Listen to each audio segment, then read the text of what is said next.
Olá, bem-vindo a mais um Fique por Dentro do Mercado com a Brain. Meu nome é Fábio Tadeu Araújo, eu sou sócio-dirigente da Brain Inteligência Estratégica e hoje vou falar com você sobre os indicadores nacionais do mercado imobiliário produzidos pela Brain para a CEBIC, a Câmara Brasileira da Indústria da Construção. E esses indicadores são realizados pela CEBIC com a ajuda do SENAI, o Serviço Nacional de Aprendizagem da Indústria. Antes de começarmos as nossas análises, eu quero convidar você que não é inscrito a se inscrever no nosso canal, curtir esse vídeo e passar para todo mundo. Este ano nós estamos vivendo de muita intensidade no mercado imobiliário. A pandemia da Covid trouxe baixos, quebras de paradigmas, tanto do lado do produtor, do vendedor, do incorporador, quanto do lado do comprador de imóveis. E nos trouxe com isso também algumas surpresas. Em especial, quando nós terminamos agora o fechamento dos dados do terceiro trimestre, de julho, agosto e setembro, de lançamentos e vendas em todo o Brasil, nós tivemos algumas surpresas, em especial do lado de vendas, mas algumas surpresas positivas também já do lado dos lançamentos. Lembrando que essa pesquisa é realizada pela Brain junto com mais de 30 entidades regionais, como Secov São Paulo, Sinduscom Alagoas, Sinduscom Paraná, de norte a sul do Brasil, e o estudo completo pode ser baixado ou no site da Brain ou aqui no site da CEBIC, nesse link que eu coloquei. Vamos falar de lançamentos? Me acompanhe no gráfico a seguir, por favor. Percebam que quando nós comparamos os dados do segundo trimestre deste ano com o terceiro trimestre desse ano, nós identificamos uma alta de 114,1% no número de unidades lançadas. É uma alta muito intensa. O segundo trimestre marca claramente o fundo do poço do mercado imobiliário com a pandemia. Porém, quando comparamos com o mesmo período do ano passado, julho a setembro de 2019 com 2020, nós notamos uma queda de um pouco mais de 10%. Ou seja, em volume de unidades lançadas, ainda estamos abaixo do mesmo período do ano passado, mas tivemos uma grande recuperação do mercado nesse período. Finalmente, para entendermos a evolução dos lançamentos no período, vamos comparar os dados de janeiro a setembro do ano passado com janeiro a setembro desse ano. Aí sim nós percebemos um impacto muito grande de termos permanecido por muito tempo com os plantões fechados, com a insegurança de fazer novos lançamentos, aprendendo inclusive a como fazer lançamentos exclusivamente digitais, que era algo que não era comum nem de perto no período pré-pandemia. Me acompanhe novamente aqui no gráfico e vamos perceber que de janeiro a setembro do ano passado foram lançadas 118.886 apartamentos e no mesmo período desse ano 85.755 unidades, ou seja, uma queda de 38,6% no volume de novas unidades colocadas no mercado. É muito improvável que nós possamos recuperar de outubro a dezembro deste 2020 o período que os plantões ficaram fechados. Teremos muita sorte, inclusive, se repetirmos o volume de lançamentos do último trimestre do ano passado, quando foram lançados mais de 66 mil unidades nessas 151 cidades pesquisadas pela Brain para a CEBIC,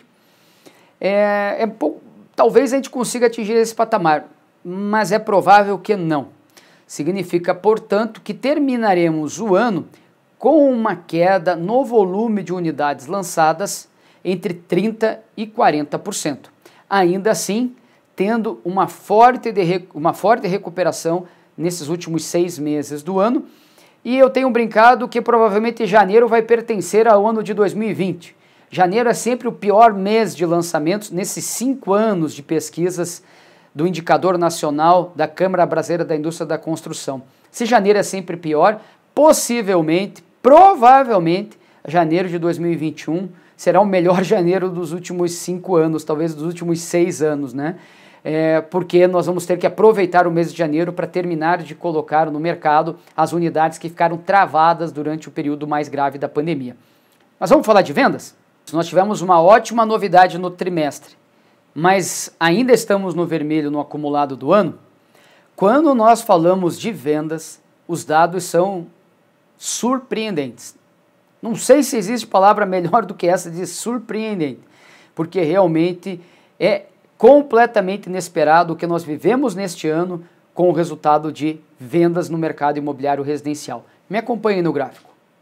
Percebam que de julho, agosto e setembro deste ano, na comparação com o segundo trimestre, a alta foi de 57,5%.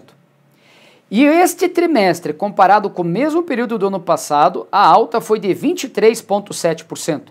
Lembrem que em unidades, trimestre contra trimestre, houve uma queda de 10%. Aqui houve um aumento de 23,7%. E mais importante ainda, quando comparamos o acumulado do ano passado, janeiro a setembro, com o mesmo período desse ano, notamos um aumento de 8,5%.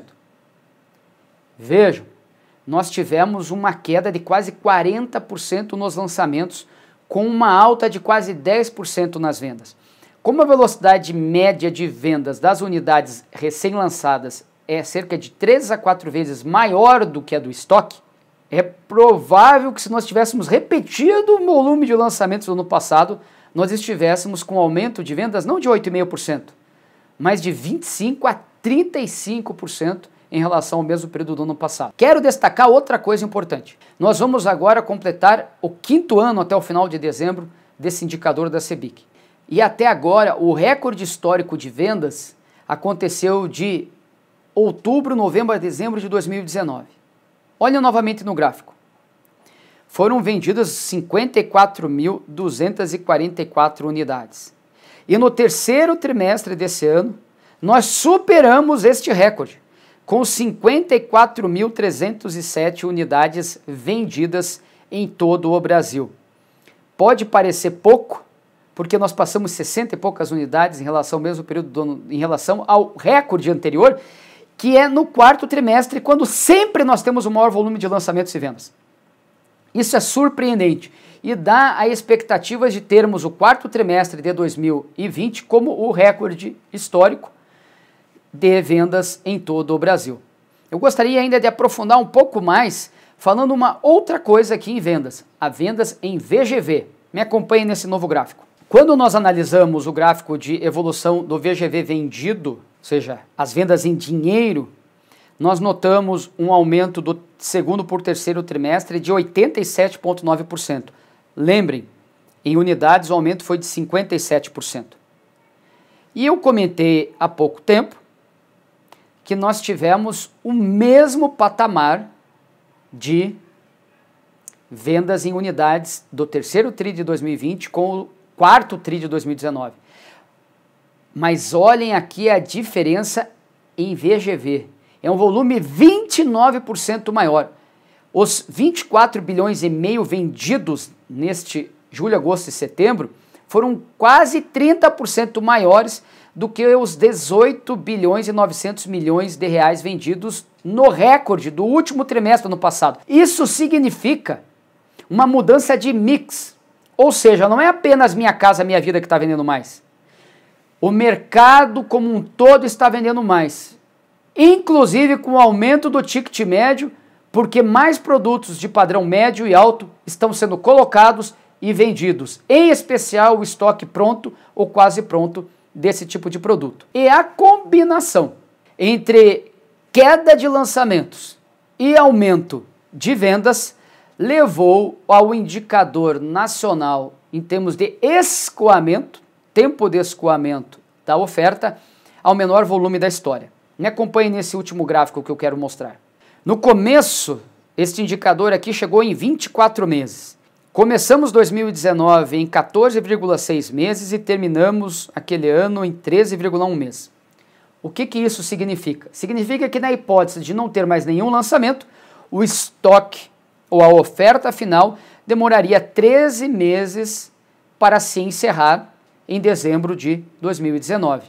Este mesmo indicador chegou em setembro de 2020 a 9,9 meses. Menos de 10 meses são necessários hoje no Brasil para acabar o estoque. Desde o início desse indicador, em janeiro de 2016, nós nunca estivemos tão bem nos números do mercado imobiliário. É praticamente impossível imaginar, há 6 meses atrás, que alguém, nem no mundo dos sonhos, imaginaria que o mercado imobiliário tivesse não sido apenas resiliente na crise, mas tivesse sido um dos grandes destaques deste mercado.